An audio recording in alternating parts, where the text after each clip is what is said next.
itu kalau reservoir ini kan penghunian apa ya? Hunian yang sementara ya. Jadi bisa juga dicegah juga ya. Jadi ini patogen juga bisa siklusnya antara vektor dengan reservoir. Reservoirnya kalau misalnya eh, apa itu misalnya di siklus sistosoma. Jadi sistosoma itu jenis cacing yang kemudian eh, untuk perkembangannya dia memerlukan reservoir itu yaitu keong ya. Maka kemudian keongnya ini dihilangkan. Maka kalau keongnya dihilangkan maka dia tidak bisa berkembang gitu. Jadi kalau nggak bisa berkembang kan kemudian siklusnya jadi terhenti sehingga nggak akan bisa menginfeksi atau mentransmisi ke host gitu ya. Seperti itu. Oke, slide berikutnya. Ini penyakit tropis ya. Kalau tadi infeksi secara umum, sekarang penyakit tropis itu merupakan penyakit yang menjangkiti pada daerah tropis. Jadi daerah tropis itu seperti negara di Indonesia ini yang kelembapannya tinggi dan kemudian iklimnya iklim uh, hujan dan iklim panas atau kemarau, dua musim aja gitu ya. Nah, iklim tropis, kemudian ada genetik multiras, sosial budaya itu memperkuat terjangkitnya suatu penyakit tropis yang tidak dimiliki oleh negara non tropis gitu ya. Jadi khusus pada negara-negara tropis. Slide. Ini penggolongan slide. Penyakit tropis itu ada yang infeksius, ada yang non infeksius. Kalau infeksius itu kan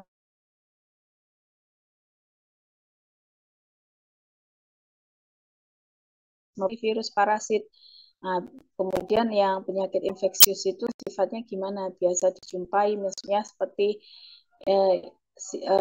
penyakit TBC, kemudian demam berdarah misalnya gitu ya. Kemudian juga apa? Tifoid abdominalis itu kan penyakit infeksius yang biasa dijumpai.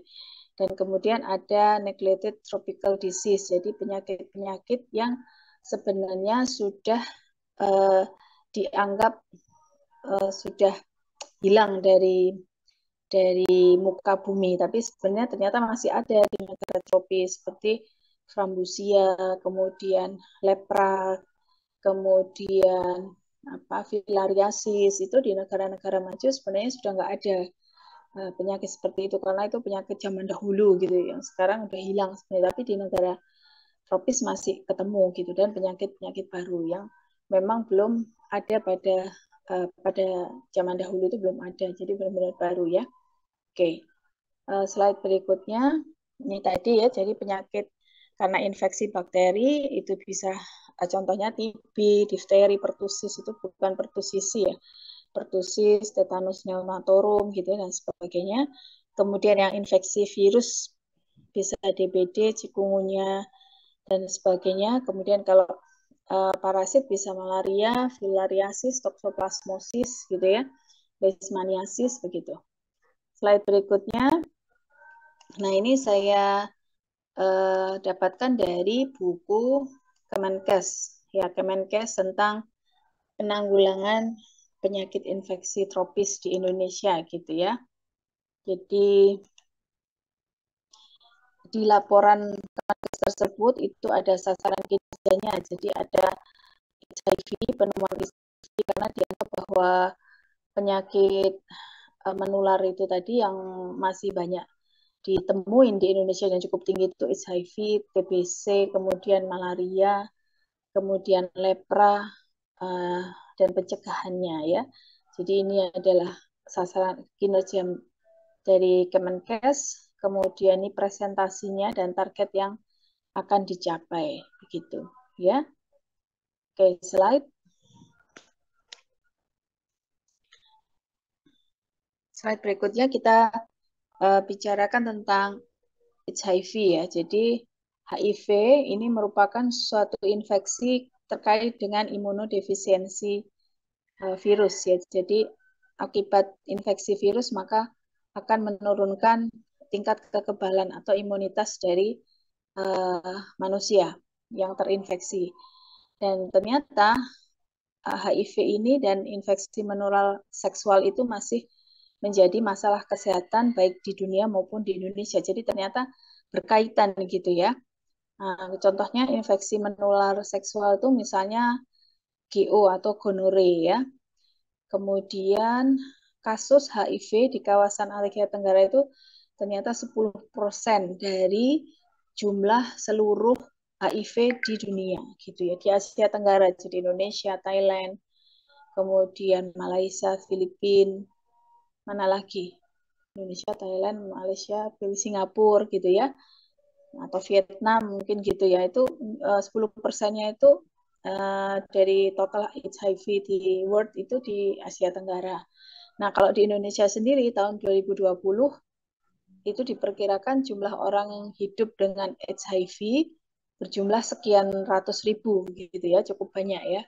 Nah, ternyata setelah dilakukan pengamatan dan kemudian penelitian juga, maka terjadi pergeseran transmisi yang awalnya itu pada tahun 2000 penularan HIV itu dengan menggunakan jarum suntik bersama. Jadi biasanya maksudnya jarum suntik di sana itu bukan ketika dirawat MRS, bukan ya. Jadi biasanya HIV itu terkait dengan penggunaan juga penyalahgunaan obat gitu ya. Misalnya mereka juga menggunakan narkoba gitu. Jadi biasanya jarumnya itu dipakai bersamaan gitu ya. Nah, sedangkan pada tahun mulai 2020 itu tidak lagi penularan penggunaan jarum suntik, tetapi jarum suntik bersama, tapi lebih kepada penularan melalui hubungan seksual. Jadi tren transmisinya bergeser gitu ya. Nah, kalau di dunia atau di Indonesia, di dunia dan Indonesia termasuk karena Indonesia masih juga HIV-nya tinggi, maka targetnya pada tahun 2030 adalah pencapaian 3.0 ya, yaitu tidak adanya infeksi baru terkait HIV, kemudian juga tidak adanya penderita AIDS ya yang meninggal, kemudian tidak adanya diskriminasi pada orang HIV atau pasien HIV. Nah, itu dilakukan dengan program suluh, kemudian dites, diobati, dan dipertahankan. Nah, target ini nantinya 2030 itu keinginannya targetnya 95% orang HIV itu mengetahui status HIV-nya ya. Jadi apakah dia itu HIV saja atau HIV yang akan kemudian AIDS gitu ya, atau dia yang mendapat pengobatan dan yang bisa obatnya bisa mensupresi virusnya. Ini adalah target-targetnya ya. Kemudian slide berikutnya ini TBC, tuberkulosis ya, yang disebabkan oleh Mycobacterium tuberculosis. Nah, jadi tahun 2001 itu ada sejumlah 10,6 juta kasus TBC ya. Nah, dari jumlah tersebut itu ada juga TBC yang sudah resisten terhadap obat. Jadi resisten terhadap obat-obat TBC itu juga ada. Jadi mulai tahun 2020 itu sebanyak 450.000 pasien itu dia resisten terhadap obat-obat TBC ya. Nah, di Indonesia sendiri untuk laporannya tahun 2022 itu insidensinya adalah sekitar 969.000 pasien ya. Dan 2,27-nya itu ternyata gabungan antara TB plus HIV, TB atau HIV ya. Nah, ini kematiannya, angka mortalitasnya adalah 52 per 100 penduduk, jadi cukup banyak juga ya. Dan juga menurut WHO itu ada 28.000 kasus multidrug resisten di Indonesia. Jadi artinya kalau seseorang pasien yang sudah didiagnosa TBC yang kemudian itu merupakan penyakit menular ya, infeksi menular yang sangat sangat menular ya. Nah, ternyata dia itu resisten. Maka kemudian ketika dia minum obat-obatan TB dan kemudian bakteri Mycobacterium tuberculosanya itu tidak mati, maka kan dia memiliki kemampuan untuk menularkan ke orang-orang di sekitarnya gitu. Nah, maka nanti akan meningkat gitu ya insidensinya gitu ya. Seperti itu. Oke, slide berikutnya. Slide berikutnya adalah malaria. Nah, malaria ini ada ya di negara-negara yang tropis ya, termasuk Indonesia, India, kemudian juga Afrika ya. Nah, Indonesia ini dikatakan merupakan apa? Merupakan malaria di Indonesia itu prevalensinya atau insidensinya itu terbesar kedua setelah India di wilayah Asia Tenggara ya menurut WHO ya.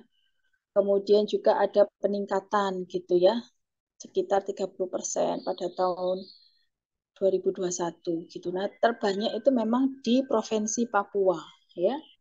Di Papua. Yuk, slide berikutnya kita lihat uh, demografinya ya. Ini adalah peta endemisitas malaria Indonesia tahun 2022. Kita lihat di Papua ini ya. Di situ kan ada tuh yang putih eliminasi, Kak. Eliminasi jadi bebas, maksudnya tidak ada malaria tuh ya. Nah, kemudian yang hijau itu endemis tapi rendah. Jadi kalau kita di Pulau Jawa, mana Pulau Jawa? Nah, itu ya Pulau Jawa endemis tapi rendah. Atau ada beberapa yang endemis sedang di Pulau Jawa. Tapi kita lihat di uh, di luar Jawa itu rata-rata endemis rendah ya, meskipun kalau di Kalimantan nih endemis rendah dan endemis sedang. Sedikit ada endemis tinggi nih di sini. Saya nggak hafal peta ini ya, tapi di Kalimantan. Kemudian di Sulawesi juga endemis rendah. Sedangkan kalau yang di Papua kita lihat tuh mulai endemis tinggi 1, 2, 3 itu ada semua gitu. Ya, jadi memang di Papua ini eh, malaria itu masih belum bisa dieliminasi. Nggak ada putih cuman sedikit ini di mana ini? Yang di ujung Bung Paruhnya ya. Ini daerah mana saya juga nggak hafal apa peta geografinya ya, tapi ada teman sedikit aja lainnya sudah endemis semua ya. Yuk, slide berikutnya. Ini adalah capaian penduduk berdasarkan endemisitas tahun 2022. Jadi ini penduduknya, jumlahnya, kemudian ini capaiannya ya. Jadi kalau yang eliminasi bebas malaria eh, apa itu penduduknya sekian. Kalau kabupatennya jumlah kabupatennya 372, kemudian persennya sekian. Jadi yang bebas untuk kabupaten itu 72%.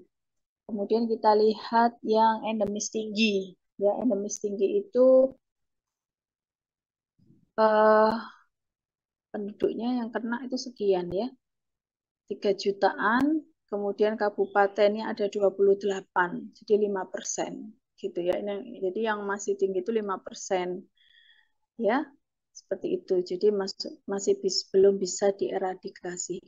Yuk, slide berikutnya kita lihat target dan capaian kabupaten atau kota yang mencapai API kurang dari 1/1000 penduduk. API itu apa sih? API itu adalah indikator jumlah kabupaten atau kota yang telah mengalami eliminasi malaria dihitung berdasarkan akumulasi jumlah kabupaten kota yang mencapai API kurang dari 1.000 penduduk.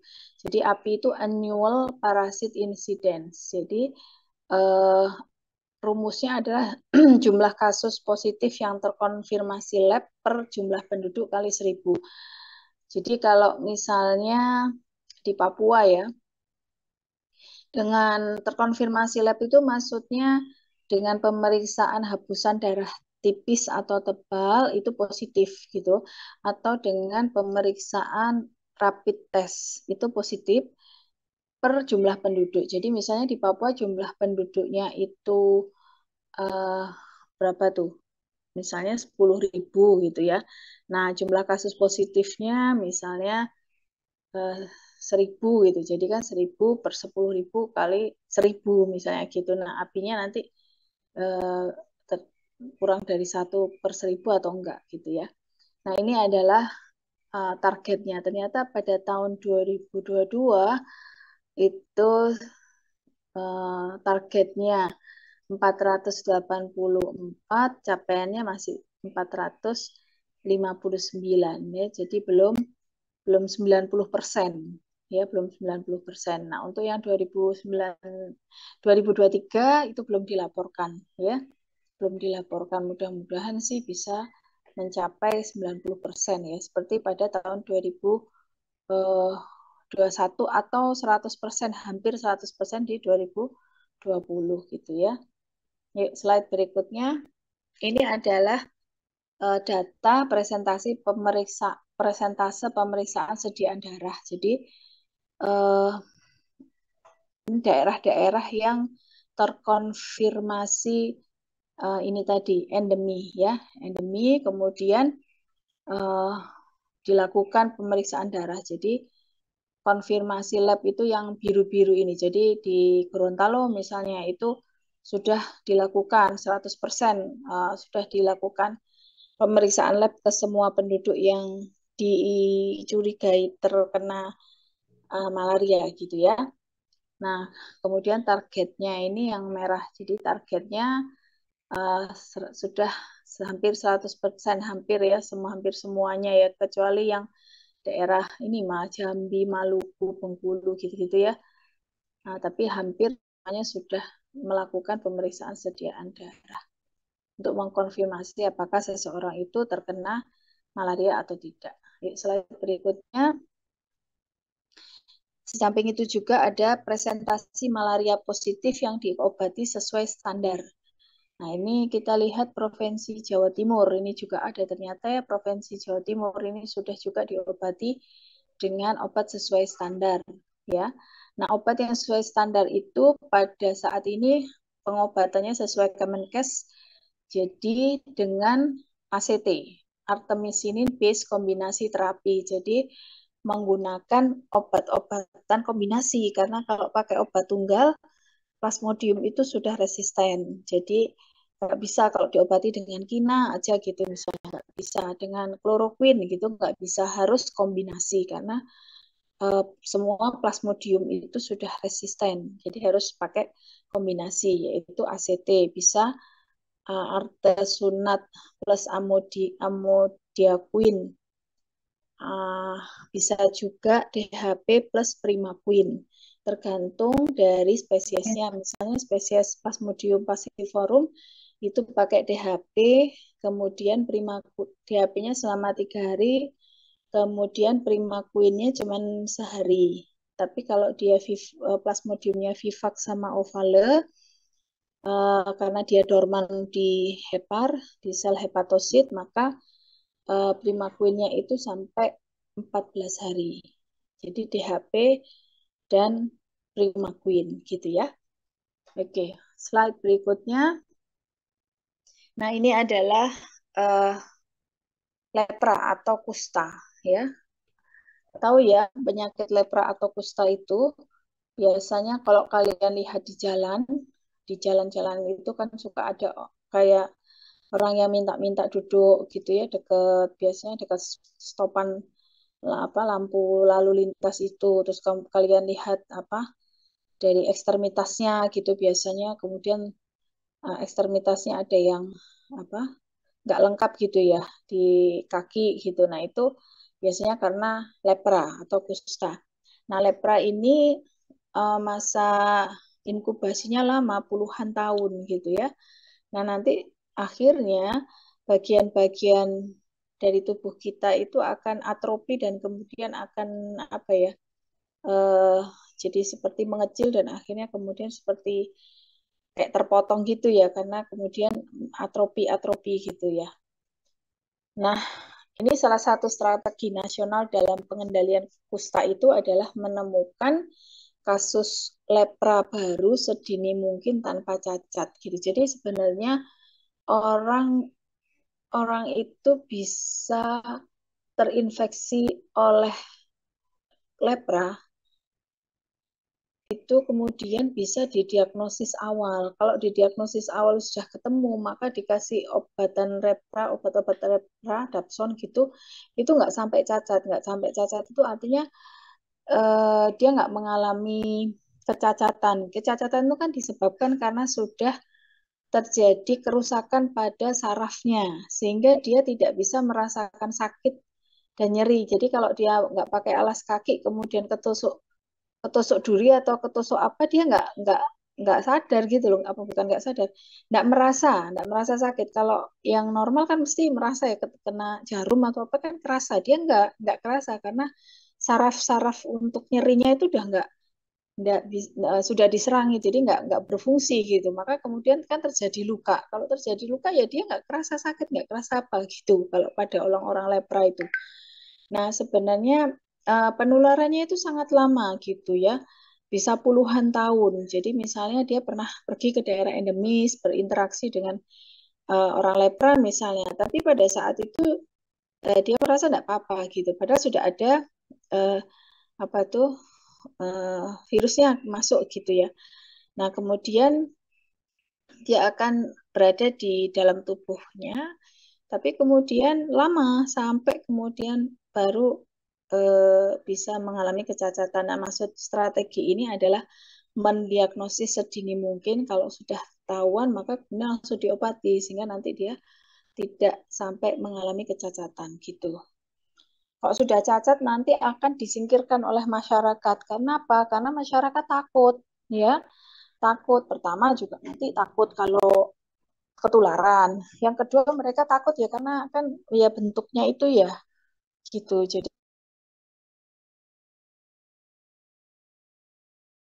satu komunitas sendiri. Jadi akhirnya membuat kampung sendiri gitu karena ya mereka terus nggak diterima oleh masyarakat gitu loh. Secara tidak langsung tuh begitu disingkirkan ya.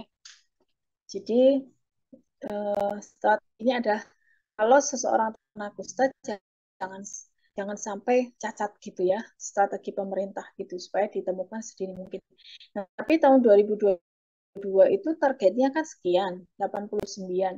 Tapi capaiannya masih 82,9. Ya ini eh, apa tuh belum 100% ya, belum 100%. Nah, justru di 2023 itu ternyata jumlahnya meningkat gitu dari yang 22 cuma 89, 90 2024 gitu ya. Jadi memang harus dimonitor. Kalau di Jawa Timur tuh yang banyak di mana tuh di Rumah Sakit Sumber Gelagah itu ada di daerah Pacet itu. Daerah Pacet tuh rumah sakit kusta besar di daerah sana di Pacet ya. Itu rumah sakitnya tuh sampai punya ini apa namanya tempat untuk ini.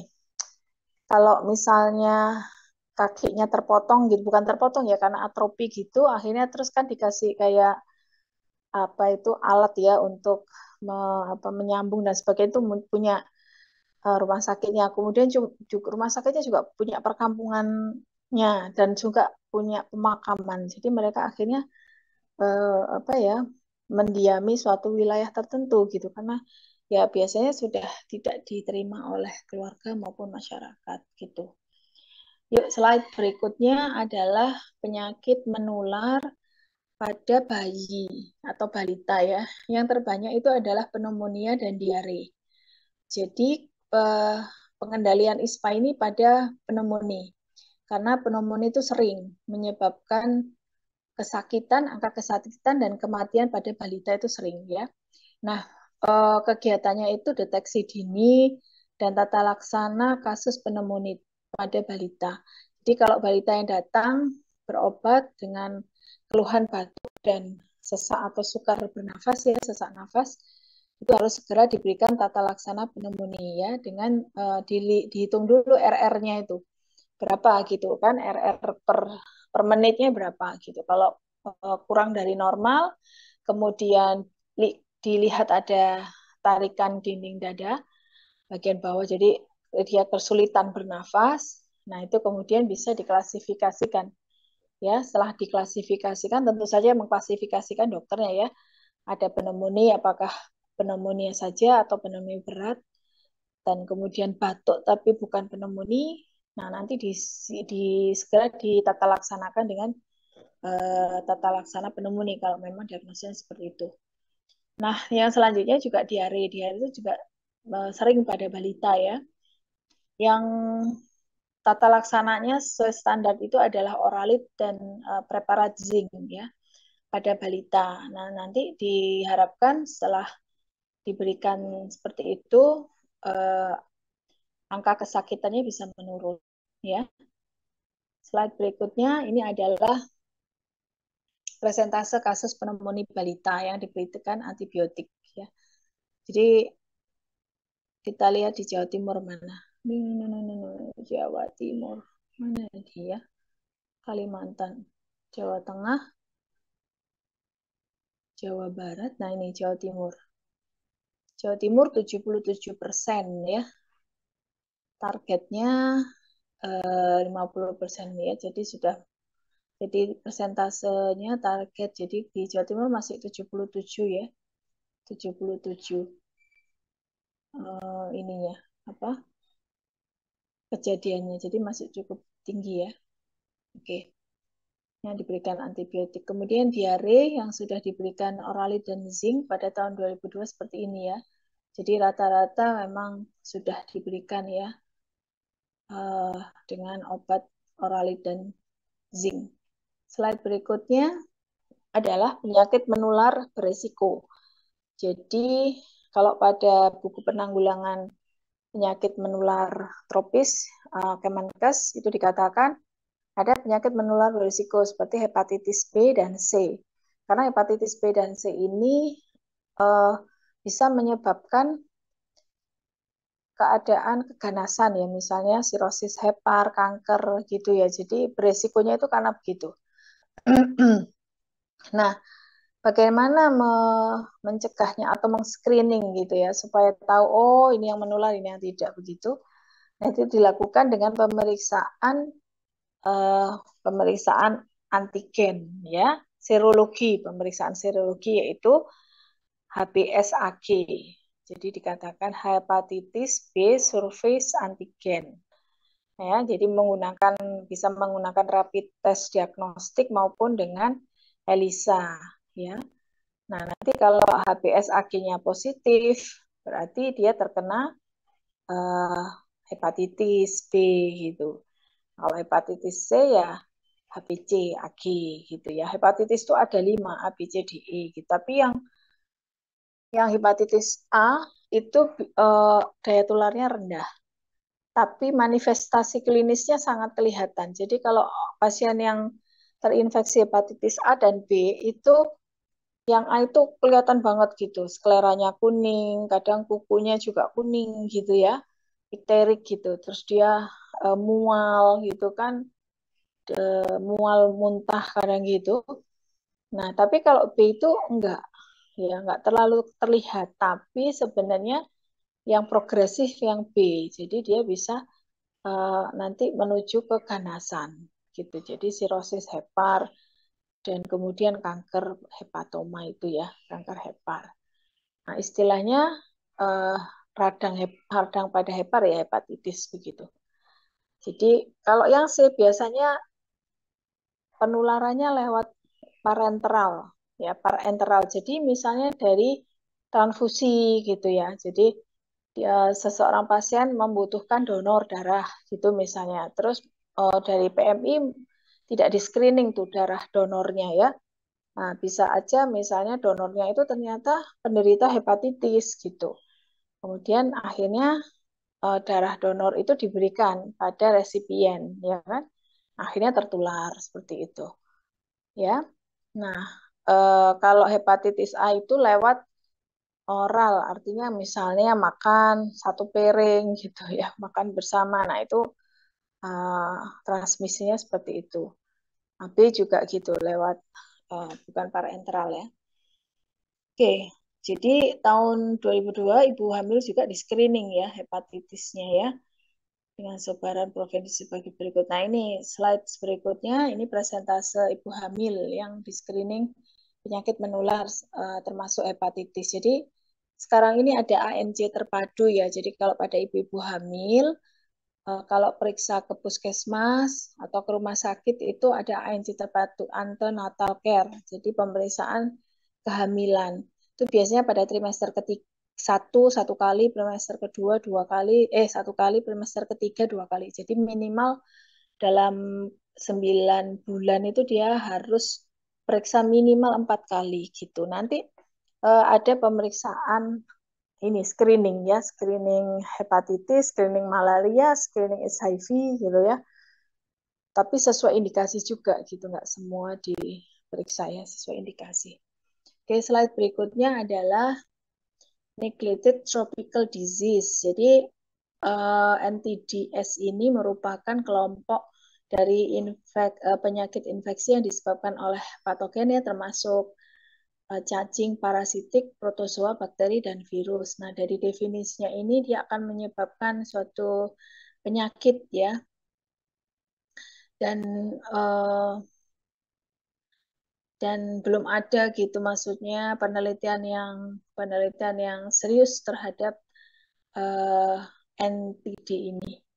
Nah, sebenarnya penyakit ini menginfeksi itu banyak banget ya masyarakat di dunia gitu. Tapi biasanya tidak terlalu terpengaruh karena yang diinfeksi itu adalah manusia atau masyarakat yang hidup di daerah yang miskin gitu, yang sanitasinya jelek pada daerah tropis atau subtropis gitu. Dan sebenarnya infeksi ini tidak mematikan seperti infeksi yang lainnya, seperti malaria, HIV, tuberkulosis, tapi menyebabkan problem kesehatan ya di banyak kasus gitu, dan juga masalah sosial dan ekonomi. Slide ya, jadi emerging infectious disease atau NDT itu sebenarnya kalau emerging infectious disease sebenarnya nggak pernah terjadi pada history sebelumnya ya, pada manusia sebelumnya nggak pernah terjadi, atau pernah terjadi tapi tidak menjangkiti komunitas manusia dengan jumlah yang tinggi. Jadi hanya sedikit saja masyarakat yang terkena gitu ya. Kemudian juga apa namanya? Jadi bisa aja terjadi pada sejarah dulu ya, sejarah penyakit yang dulu, tapi kemudian dikenali eh, apa itu sebagai suatu penyakit yang lain ya, karena adanya agen-agen infeksius gitu. Slide. Nah, udah ini sama aja. Slide berikutnya. Nah, kalau di Indonesia ada juga namanya NDT ya. NDT itu kalau di bahasa Indonesia kan eliminasi penyakit tropis terabaikan. Itu NDT, neglected tropical disease. Jadi penyakit tropis yang terabaikan. Nah, ini bagaimana mengeliminasinya? Di Indonesia ini ada penyakit tropis terabaikan itu adalah frambusia, filariasis, dan rabies. Itu masih ada, ya. Dan eh, program dari pemerintah itu adalah mengeliminasi, menghilangkan gitu ya. NTD ini tahun 2030 targetnya harus hilang semuanya ini. Nggak ada gitu, nggak ada lagi di Indonesia, ya. Nah, tahun 2021 itu masih ada tuh ya di 13 negara di dunia termasuk Indonesia tuh. Jadi uh, semua negara di 13 negara ini berupaya supaya nanti pada tahun 2030 sudah mendapatkan sertifikat eradikasi frambusia ya. Sehingga nanti dinyatakan oleh WHO bahwa negara tersebut sudah bebas atau uh, ada bebas dari frambusia gitu. Slide. Yang selanjutnya adalah filariasis ya. Filariasis itu kan disebabkan oleh cacing mikrofilaria yang sudah saya jelaskan apa belum ya? Nah, vektornya itu nyamuk ya, nyamuk vektornya. Penyebab kaki gajah atau elephantiasis. Nah, ternyata di Indonesia itu masih banyak kota atau kabupaten yang endemis filariasis gitu. Di Indonesia itu ada 236 kabupaten atau kota di 28 provinsi itu masih endemis filariasis atau endemis kaki gajah gitu, filariasis ya. Nah, provinsi yang sudah bebas dari filariasis itu DKI Jakarta, Jogja, Jawa Timur ya. Jawa Timur sudah nggak ada nih. Bali, Nusa Tenggara Barat, dan Sulawesi Utara. Selain itu, selain provinsi ini, maka masih endemis. Jadi masih banyak ditemui filariasis ya. Misalnya ini kalau di Jogja, bukan Jawa Tengah ya, tapi daerah istimewa Jogja. Berarti selain Jogja itu masih ada, masih endemis ya.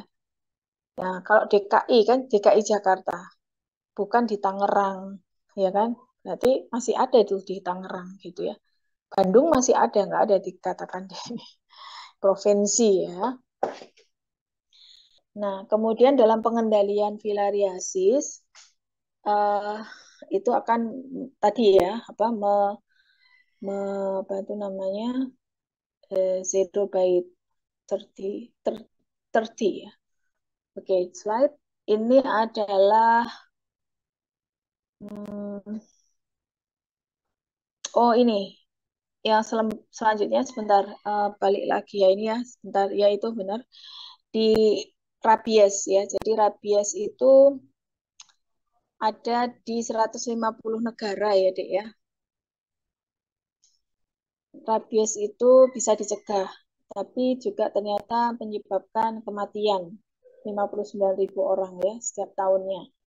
Kalau di Indonesia ada 26 provinsi yang tertular rabies ya. Yang dinyatakan bebas rabies itu ada 8 provinsi termasuk Jawa Timur ya. Nah, kemudian dari 100 negara ini tadi yang dinyatakan masih endemis oleh WHO itu komitmen ya pada tahun 2030 itu bebas rabies ya. Gitu. Rabies itu kan biasanya di ini ya dari anjing itu, kalau dulu namanya anjing gila gitu ya. Jadi ini karena tergigit ya. Itu sebenarnya penyakit zoonosis pada hewan sebenarnya, tapi kemudian bisa menginfeksi pada manusia ya. Oke, slide berikutnya. Jadi ini target capaian yang berhasil mencapai eliminasi ya. Infeksi tropis. Jadi ini ya, tahun 2022 sudah 166, targetnya capaiannya udah lebih dari target, sudah bagus ya. Jadi mudah-mudahan nanti 2023 dan 2024 itu juga sudah lebih bagus lagi. Slide berikutnya ini per provinsi ya. Per provinsi ini sudah juga yang jumlah kabupaten kota eliminasinya yang hijau muda. Ya, jadi memang belum ini masih ada yang 100% di Banten tuh ya. Terus yang Bengkulu 90%, gitu. Tapi ada juga yang Jawa Timur nih masih berapa persen? 38 targetnya, jumlahnya yang eliminasinya masih 29 ya. Belum belum ini. Jadi yang paling eh, rendah ini adalah di Jogja ini ya, yang sebelah kanan sendiri ini karena eh, eliminasinya belum ada sama sekali ya. Jadi belum tereliminasi, artinya eh, belum ada upaya upayanya ada tapi belum belum belum ter apa namanya terdata gitu ya mungkin ini nggak ada karena hijau mudanya nggak ada di sini kan eliminasi NDTS itu ya di mana ini DKI Jogja, Riau, Maluku, Papua dan Papua Barat itu belum ini ya. Sebenarnya kalau daerah di Papua, Maluku itu bisa dipahami, tapi kalau Jogja ini kan sebenarnya ah, aneh ya, agak aneh karena kan termasuk daerah khusus gitu ya. Harusnya bisa dilaporkan ini ya, tapi ternyata enggak gitu ya. Oke, slide berikutnya ini eradikasi frambusia yang tadi ya. Saya frambusia targetnya ini tapi capaiannya yang kuning ini apa? Targetnya sekian, tapi capaiannya belum, ya. Terus ini endemis malaria.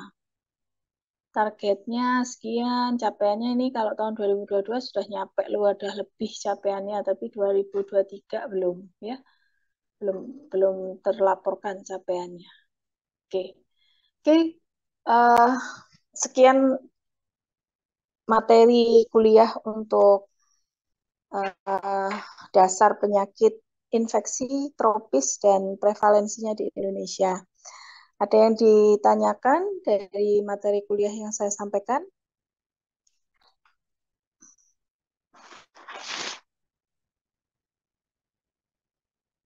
Ada yang ditanyakan, Dek?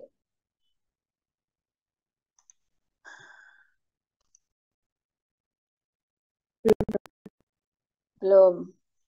Ya udah, kalau gitu dipelajari dulu. Tadi gimana ujiannya? Tadi ujian ya? UM2.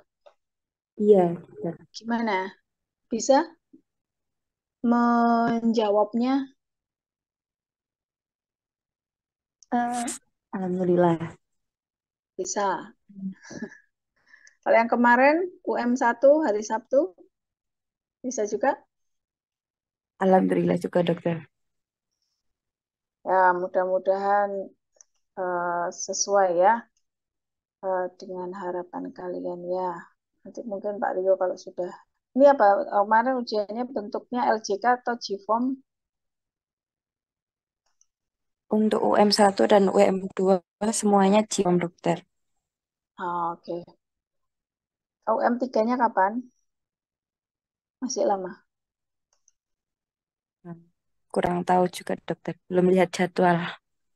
Betul nggak minggu Insya ini Allah kayaknya. Sabtu, dokter. Kenapa? Kapan? Ya, insya Allah Sabtu. Sabtu minggu ini. Ya. Iya.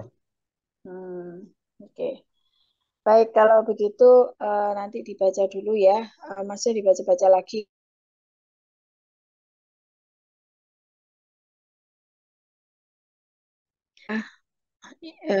Ada yang ditanyakan gitu ya didiskusikan. Terus besok itu kalian kan pratikum ya. Jadi besok pratikum parasit semua ya, meskipun